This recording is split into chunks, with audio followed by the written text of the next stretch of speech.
Assalamualaikum warahmatullahi wabarakatuh.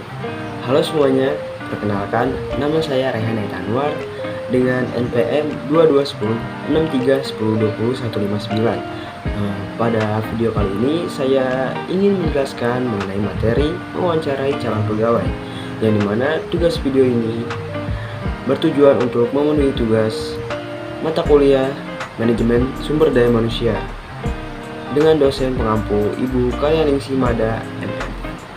Langsung saja kita ke pembahasan materinya. Let's go.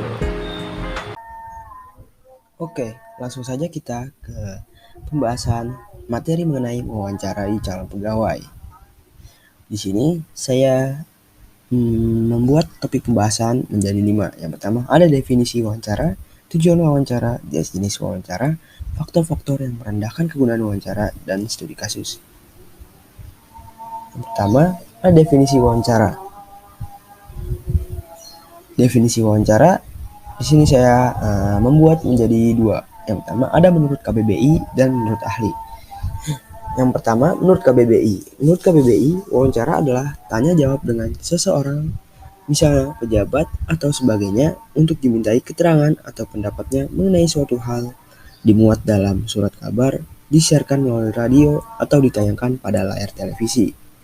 Sedangkan menurut ahli, saya mengambil dari menurut Bungi tahun 2013. Beliau menjelaskan mengenai wawancara, yaitu proses memperoleh keterangan untuk tujuan penelitian dengan cara tanya jawab sambil bertatap muka antara pewawancara dengan orang yang diwawancara. Wawancara bisa dilakukan dengan menggunakan alat interview guide atau pedoman wawancara maupun tidak. Kedua, ada tujuan wawancara. Tujuan wawancara diantaranya yang pertama, bagaimana menemukan dan menentukan kecocokan antara karakteristik pelamar dan persyaratan pekerjaan. Yang kedua, mencari tahu kepribadian pelamar. Ketiga, mencari informasi relevan yang dibutuhkan dalam persyaratan pekerjaan. Keempat, mendapatkan informasi lain yang dibutuhkan oleh posisi dan perusahaan. Dan yang kelima, membantu menemukan pelamar kerja yang memenuhi syarat. Adapun jenis-jenis wawancara. Jenis-jenis wawancara dibagi menjadi 3, yaitu menurut struktur wawancara, isi wawancara, dan bagaimana perusahaan melakukan wawancara. Untuk struktur wawancara terbagi menjadi 2, yaitu wawancara tidak berstruktur atau tanpa petunjuk dan wawancara berstruktur atau berpetunjuk. Yang kedua, jenis wawancara menurut isi wawancaranya, yang terdiri dari wawancara situasional, wawancara perilaku, wawancara yang berhubungan dengan pekerjaan, dan wawancara tekanan. Dan yang ketiga, jenis-jenis wawancara bagaimana cara perusahaan melakukan wawancara, yang diantaranya yang pertama, wawancara berurutan tidak terstruktur. Yang kedua, wawancara berurutan terstruktur. Ketiga, wawancara panel. 4, wawancara massa. Dan wawancara terkomputerisasi. Dan selanjutnya, adapun faktor-faktor yang merendahkan kegunaan wawancara. Yang pertama, ada kesan pertama yang dibawa pewawancara cenderung langsung mengambil keputusan. Yang kedua, salah memahami pekerjaan yang dimana pewawancara yang tidak tahu dengan pasti apa konsekuensi pekerjaan. Yang ketiga, ada kesalahan urutan, kesalahan penilaian oleh pewawancara yang disebabkan oleh mewawancarai satu atau lebih pelamar. Yang keempat, perilaku nonverbal, yang dimana pelamar dengan kontak mata tinggi akan mengundang orang itu untuk wawancara kedua. Kelima, ada perilaku wawancara. Di sini pewawancara dengan tidak hati-hati mengajukan pertanyaan atas jawaban yang diharapkan. Dan yang keenam, efek dari karakteristik. Faktor efek dari karakter ini yang dimana pewawancara harus waspada untuk tidak membiarkan sifat menarik dan jenis kelamin memainkan peran penting.